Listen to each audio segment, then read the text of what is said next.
नमस्कार दोस्तों, आपके अपने YouTube चैनल स्वदेश एकेडमी में हम पुनः आपसे मिल रहा हूँ। बहुत दिनों से इलाहाबाद हाई कोर्ट की जो परीक्षाओं का इंतजार था आपको बेसब्री से, उसकी तिथियों की घोषणा 6 तारीख को हो चुकी। जैसे group C, group D, steno और आपके ड्राइवर की। इस परीक्षा के लिए आपको पिछले कई महीनों से आप तैयारी कर रहे होंगे, जो आपके 4 और 5 जनवरी को है। आप उसके लिए और तेजी से तैयारी करिए। इसके लिए हम कुछ योजना के साथ आपके बीच में आए हैं। जैसे इसके 4 प्रमुख स्तंभ होते हैं। जैसे हम उनकी चर्चा करें तो मैथ होता है, आपका अंग्रेजी होता है और आपका हिंदी होता है और जीएस होता है। जीएस का संसार बहुत बड़ा है। कहाँ से प्रश्न पूछे जाएंगे, कि किधर से कितने बड़े क्वेश्चन हो सकते हैं, कि आसान हो सकते हैं, कठिन भी हो सकते हैं, क्योंकि कहीं 10वीं का लेवल है तो कहीं 12वीं का लेवल है तो कहीं ग्रेजुएशन स्तर का लेवल है। तो उस जीएस में एक पोर्शन होता है संविधान, जिसे हम लोग भारतीय राज्य व्यवस्था भी कहते हैं। उसी भारतीय राज्य व्यवस्था में अगर आपको एग्जाम में संपूर्ण प्रश्नों के सही से उत्तर की जानकारी चाहिए या सही से उत्तर देना हो, पूरे नंबर ले आने हो, तो मेरे साथ जुड़िए। और मैं उसी पे आज चर्चा करने आया हूँ भारतीय राज्य व्यवस्था के कुछ हिस्सों की। मैं 10 दिनों तक क्लास लूंगा। इस 10 दिनों के अंतर्गत एग्जाम के अंतर्गत जो प्रश्न पूछे जाएंगे, उन सारे प्रश्नों का स्वरूप यहाँ आपको मिल जाएगा।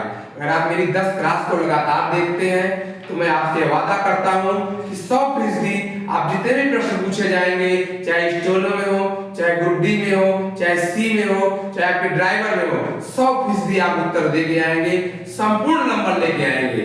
लेकिन मेरे द्वारा बताए गए विधियों पर या नियमों पर आपको चलना होगा। जो भी संक्षेप में चीजें बताई जा रही हैं, उसके अगर बैकग्राउंड या उसके पीछे की चीजों को पूर्ण रूपेण जानना हो, तो जो पोल्ट्री की गोली के नाम से विगत 25-26 दिनों तक मैंने पर दिया था, आप उसको दोबारा देखें, सारे प्रश्नों के जो कॉन्सेप्ट है क्लियर हो जाएंगे। जैसे यहाँ पर हम लोग चर्चा करते हैं, जीएस की पोल्ट्री की चर्चा करते हैं, लिखा हुआ है इलाहाबाद हाईकोर्ट भर्ती परीक्षा 2024। तो हम लोग चर्चा करेंगे 1773 का रेगुलेटरी एक्ट। यह पहला एक्ट है जो भारतीय संविधान के विकास की योजना को लेकर शुरू होता है। इसे हम लोग रेगुलेटरी एक्ट के नाम से जानते हैं। इसी एक्ट के तहत बंगाल में प्रथम गवर्नर जनरल की नियुक्ति होती है, जिसे हम लोग वारेन हेस्टिंग्स नाम से जानते हैं। किसके नाम से जानते हैं? वारेन हेस्टिंग्स नाम से जानते हैं। और विस्तृत जानकारी आपको लेनी हो, मैं पुनः आपको बता रहा हूँ कि जो संवैधानिक विकास की यात्रा थी या पोल्ट्री की गोली थी, आप उसमें जाके देखेंगे तो 1773 रेगुलेटरी एक्ट की सारी जानकारियां विस्तृत रूप से दी गई हैं। आप उसको देख लेंगे, आपका कॉन्सेप्ट क्लियर हो जाएगा, आपका जो संदेह होगा खत्म हो जाएगा। आगे हम लोग चलते हैं। दूसरा होता है पिट्स इंडिया एक्ट। यह क्या है? 1784 में आया, उसका क्या नाम था?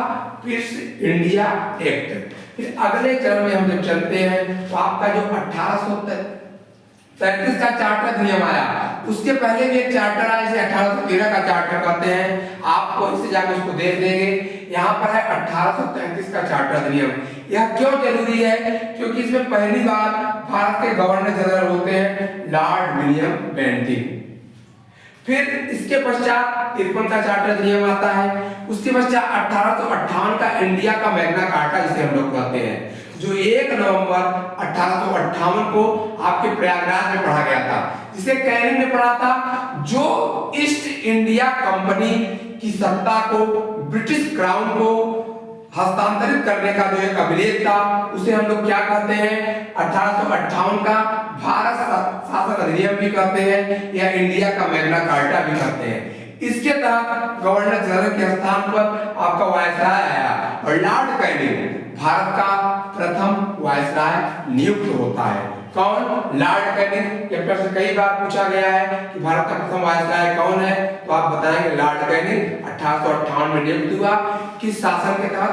भारत शासन अधिनियम के तहत या इंडिया का मैग्ना कार्टा के तहत। इसके आगे जब हम लोग बढ़ते हैं तो 1909 का मार्ले विंटो सुधार अधिनियम आता है। यह वह अधिनियम है जिसने भारत में तुष्टीकरण या धार्मिक उन्माद को पैदा करने का एक सिलसिला शुरू किया। धर्म के आधार पर जो आरक्षण दिया, यह वही अधिनियम है जिसे हम लोग मार्ले और मिंटो के नाम से जानते हैं। फिर आगे जब हम लोग आते हैं तो मॉन्टेग्यू चेम्सफोर्ड सुधार अधिनियम 1919 का है।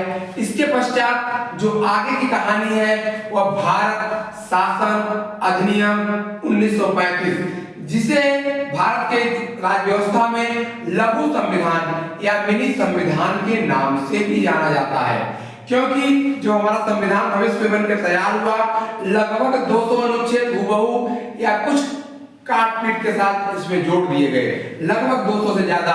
इसी के तहत 1935 भारत शासन अधिनियम के तहत ही आरबीआई की स्थापना होती है। किसकी?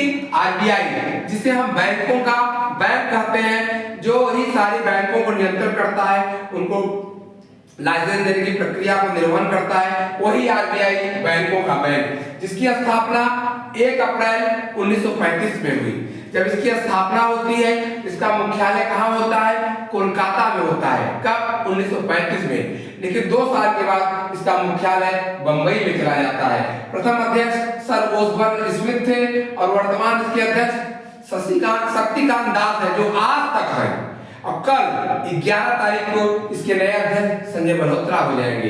तो आज की कहानी यहीं तक है। लगातार जुड़े रहिए। अगर आपको पूर्ण रूपेण जीएस में संविधान में सफल होना है तो आपको इन चीजों को पढ़ना होगा। मेरे द्वारा बताए गए लगातार 10 से 11 दिन क्लास को रेगुलर लेनी होगी, तो पूर्ण रूपेण 100% आप गारंटी के साथ नंबर पाएंगे। तो आज के लिए यहाँ तक। धन्यवाद, नमस्कार।